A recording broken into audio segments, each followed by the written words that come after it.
নমস্কার বন্ধুরা, পৌরাণিক কথা চ্যানেলে আপনাদের স্বাগত। বিগত 40 বছর ধরে আমি বিভিন্ন পৌরাণিক কথার জ্ঞানার্জন করে ঠিক করলাম কিছু কথা আমি আপনাদের সাথে আলোচনা করব। সেই অভিপ্রায় নিয়েই এই উপস্থাপনা। আমাদের আজকের গল্প শ্রীখণ্ডীর গল্প। এই গল্প শুধু একটি চরিত্র শ্রীখণ্ডী নয়, এটি সেই ব্যক্তির গল্প যার জীবন প্রতিশোধের দ্বারা গঠিত হয়েছিল, যার আত্মা অতীত জীবনের যন্ত্রণার ভার বহন করেছিল এবং যার অস্তিত্ব ইতিহাসের গতিপথ পরিবর্তন করেছিল।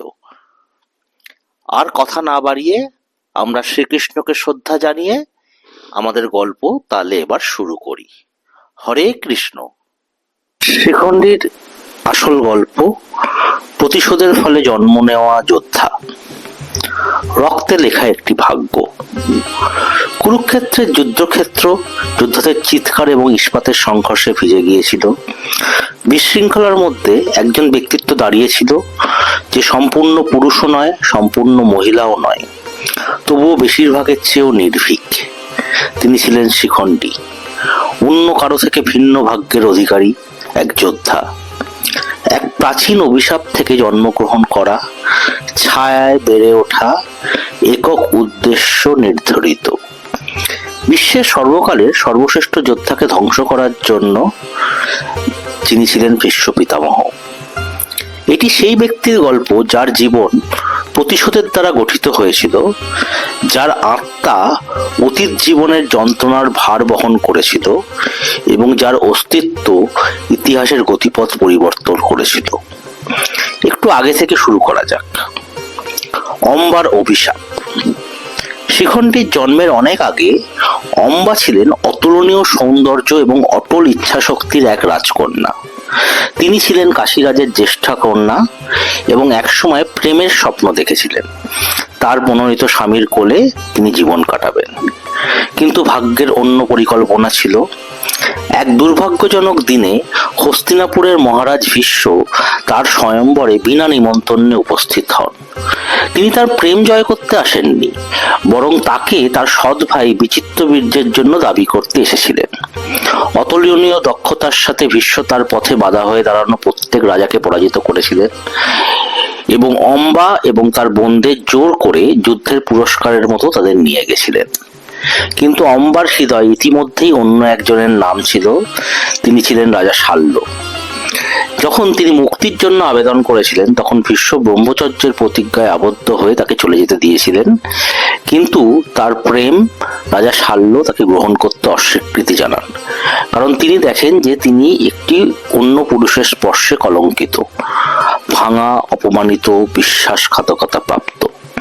অন্য কোথায় যাওয়ার উপায় না থাকায় অম্বা ভীষ্মের কাছে ফিরে আসেন এবং দাবি করেন যে তিনি তাকে বিয়ে করবেন। কিন্তু চিরপ্রতিজ্ঞাবদ্ধ ভীষ্ম তিনি প্রত্যাখ্যান করেন সেই দাবি। সেই মুহূর্তে অম্বা প্রতিশোধ নেওয়ার শপথ নেন। যদি তুমি আমার স্বামী না হও, তাহলে তুমি আমার ধ্বংস হবে। অম্বা প্রাসাদ ছেড়ে তীব্র তপস্যা করেন। ভীষ্মকে হত্যা করার জন্য দেবতাদের কাছে শক্তি প্রার্থনা করেন। তাকে একটি বর দেওয়া হয়, তার মৃত্যুর হাতিয়ার হিসেবে পুনর্জন্ম তিনি লাভ করবেন এবং তার সাথে সাথে তিনি আগুনে ঝাঁপিয়ে পড়েন, তার জীবন শেষ করেন। কিন্তু তার ক্রোধ নয়। গল্প কিন্তু এখনো শেষ হয়নি। রহস্যে ঢাকা একটি জন্ম। বছরের পর বছর কেটে গেল এবং পঞ্চাল রাজ্যে রাজা দ্রুপদের ঘরে একটি সন্তানের জন্ম হলো। এমন একটি শিশু যে সম্পূর্ণরূপে পুরুষও ছিল না, আবার নারীও ছিল না। অম্বার আত্মা বহনকারী একটি শিশু, শ্রীখণ্ডিনী নামে একটি শিশু। ভীষ্মকে পরাজিত করার জন্য দ্রুপদ দীর্ঘদিন ধরে একটি পুত্রের জন্য প্রার্থনা করেছিলেন, কিন্তু তিনি যা পেয়েছিলেন তা তার বোধগম্যর বাইরে ছিল। তবুও ভাগ্যের ফিসফিসানি স্পষ্ট ছিল, এটি কোনো সাধারণ জন্ম ছিল না। শ্রীখণ্ডিনী বড় হওয়ার সাথে সাথে তিনি একজন যোদ্ধার আত্মা, একজন কৌশলবিদের মন এবং একটি ক্রোধে জ্বলন্ত হৃদয়ের অধিকারী হয়েছিলেন, যা তিনি এখনো বুঝতে পারেননি। তিনি যুদ্ধের শিল্পে প্রশিক্ষিত নিয়েছিলেন। তার শরীর ঝড়ের মতো চলমান ছিল, তার তীরগুলি বিদ্যুতের মতো দ্রুতগতিতে ছুটে আসছিল। তবুও তার শক্তি থাকা সত্ত্বেও বিশ্ব কেবল তার সীমাবদ্ধতা দেখেছিল। একজন মহিলা যুদ্ধক্ষেত্রে যুদ্ধ করতে পারতেন না। একজন মহিলা ভীষ্মের মতো একজন যোদ্ধাকে পরাজিত করতে পারতেন না। একজন মহিলা প্রতিশোধ নিতে পারতেন না। কিন্তু ভাগ্য এখনো তার শেষ হাত খোলেনি। এবার আমরা আসি রূপান্তরে। রূপান্তর কিভাবে তিনি শিখণ্ডী হন। নিজের ভাগ্য পরিবর্তনের জন্য দৃঢ় প্রতিজ্ঞ শিখণ্ডিনী তার ভাগ্য পরিবর্তনের উপায় খুঁজতে প্রাসাদ ত্যাগ করেন।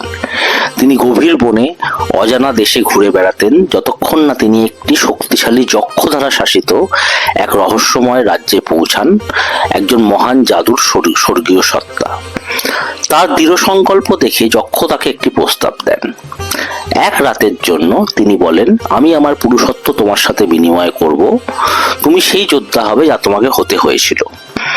দেবতাদের সাক্ষী রেখে শিখণ্ডিনী ছায়ায় পা রাখেন এবং শিখণ্ডী হিসেবে আবির্ভূত হন। একজন যোদ্ধা যার রূপ এখন ভেতরের আগুনের সাথে মিলে যায়। কিন্তু নিয়তির একটি চূড়ান্ত মোড় ছিল। যক্ষের প্রভু কুবের যখন কি ঘটেছে তা আবিষ্কার করেন, তখন তিনি যক্ষকে একজন নারী হিসেবে থাকার জন্য অভিশাপ দেন, যার ফলে শিখণ্ডীর রূপান্তর স্থায়ী হয়। অতীত মুছে ফেলা হয়েছিল এবং যোদ্ধা অবশেষে প্রস্তুত হলো।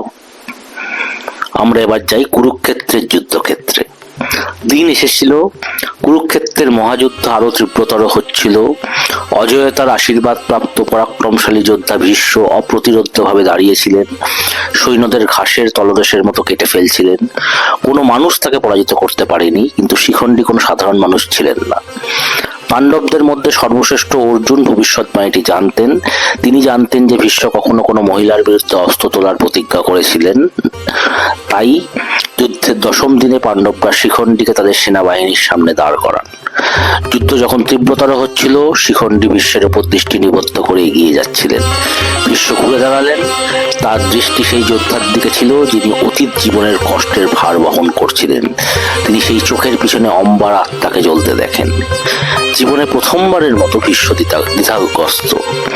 তার বাহু স্থবির হয়ে গেল, তার অস্ত্রগুলো নিচে নেমে গেল। আর সেই মুহূর্তে অর্জুনের তীর বিদ্ধ হলো।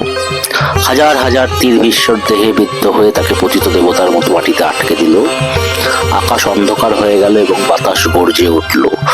বিশ্ব সেখানেই শুয়ে রইলেন। তার দেহ অক্ষত, কিন্তু তার ভাগ্য স্থির ছিল। শিখণ্ডী জয়ী হয়েছিলেন। ন্যায় বিচার সম্পূর্ণ হয়েছিল। অম্বার অভিশাপ পূর্ণ হয়েছিল। শিখণ্ডী একটি একক উদ্দেশ্য নিয়ে বেঁচেছিলেন, বিশ্বকে ধ্বংস করার জন্য। এবং একবার সেই উদ্দেশ্য পূরণ হয়ে গেলে ইতিহাস তাদের ভুলে যেতে শুরু করে। কিন্তু তাদের গল্প কখনো সত্যিকার অর্থে ভোলা যায়নি। কারণ শিখণ্ডী কেবল একজন যোদ্ধা ছিলেন, তিনি ছিলেন একটি প্রতীক, অবাধ্যতার প্রতীক, ভাগ্যের শৃঙ্খল ভাঙার প্রতীক, দীর্ঘদিন ধরে অস্বীকৃত প্রতিশোধের প্রতীক। অবশেষে তা বাস্তবায়িত হয়েছে।